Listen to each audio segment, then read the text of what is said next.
So that's the before and after. Of course, I have done my eyebrows and the after in the lip color, but that is going to be the final result for this routine. So I'm going to start with the moisturizing cream by Mary Kay.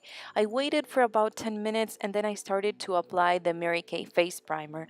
Now I am applying this, kind of pressing it into my skin in the areas where I have the dryness in my skin. So whatever you have the driest skin or dry patches, make sure you tap it in and you kind of push it into the skin, so we're creating a barrier between our skin, the dry patches of our skin, and the foundation.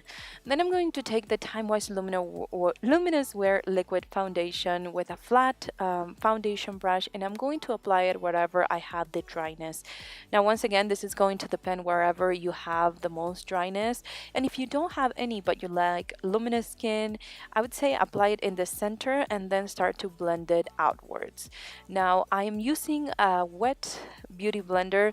That is the one tool that you're going to need for this routine, and if you don't have a beauty blender, you have something similar from Real Techniques or something that you bought at the drugstore, it doesn't matter. It has to be wet.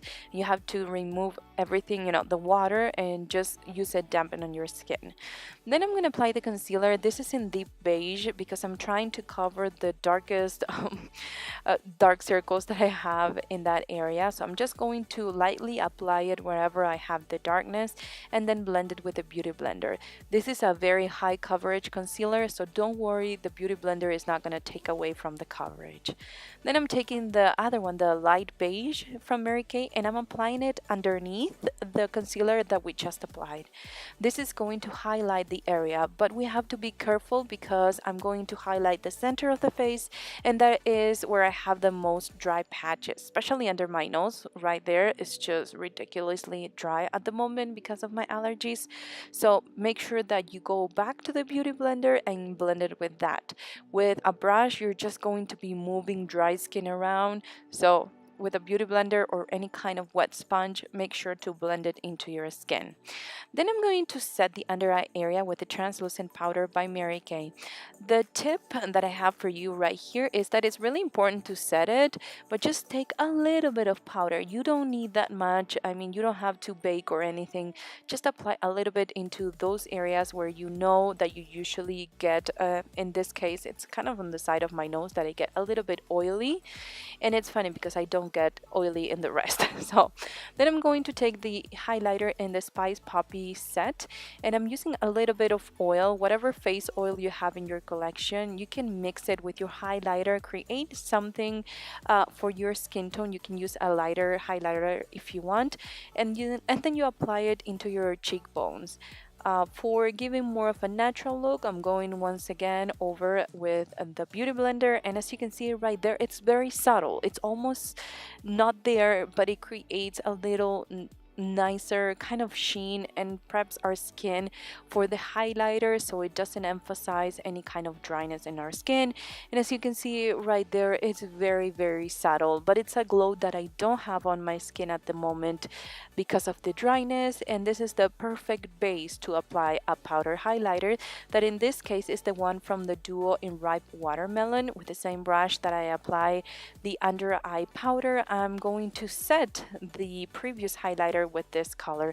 Now this is going to give you a very beautiful sheen, and if you have big pores, it's not going to emphasize it just because we have the other one underneath.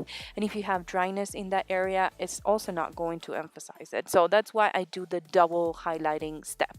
Then I'm taking the blush in Sunny Spice and I'm putting it underneath where we just applied the highlighter.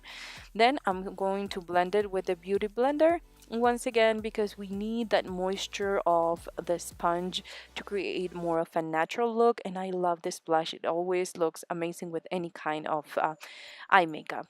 Then I'm taking the medium deep bronzer by Mary Kay and applying it into the perimeters of my face, and that way I'm giving a little bit more warmth to my skin.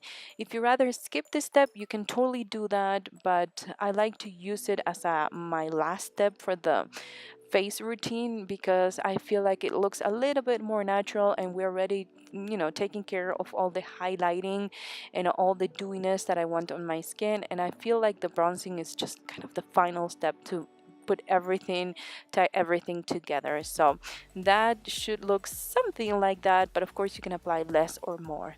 Then I'm going to highlight my cupid bow with the same highlighter that we applied. The last one we applied dry, and I feel like this is a very important step. I'm also applying a little bit on the tip of my nose, and that kind of pulls everything together and it makes you look extra glowy. So I hope you keep in mind some of these techniques that help you and that you enjoy them as much as I do. Thanks for watching, and I'll see you on my next video.